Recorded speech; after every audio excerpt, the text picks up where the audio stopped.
काहे धनिया तू हमके बोलावताड़ू फोन कइए के मनया तू तवताड़ू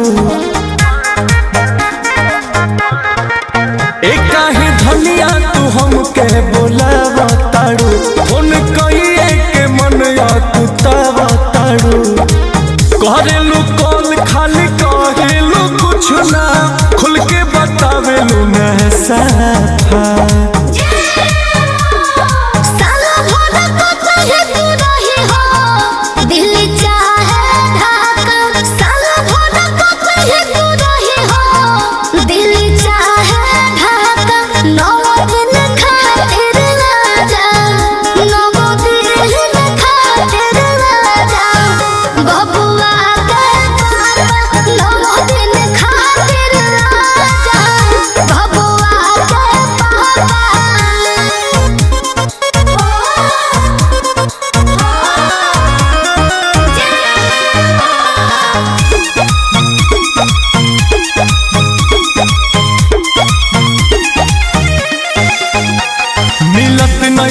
छूटी घरे कैसे जूटी छोड़ी कैसे ड्यूटी बतावा धनिया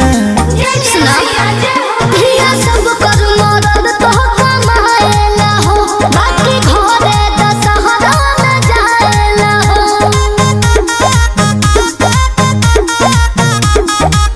हाल में आवे तो घरवा से आईनी होखे दरानी तनी ना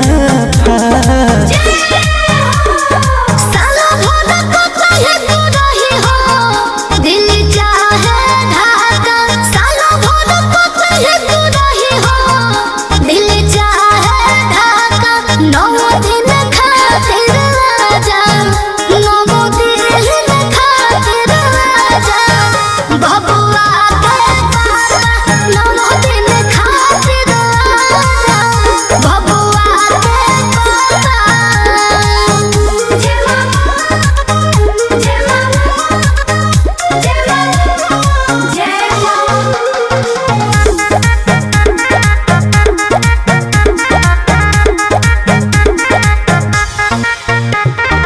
तुहरे रानी ई रुपया कमानी उदास हम बानी के डहकतनी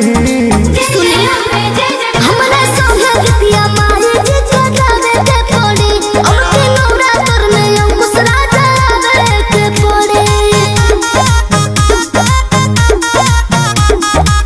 जानीला धन जदी माना करीला हो जालू पोस पतू खा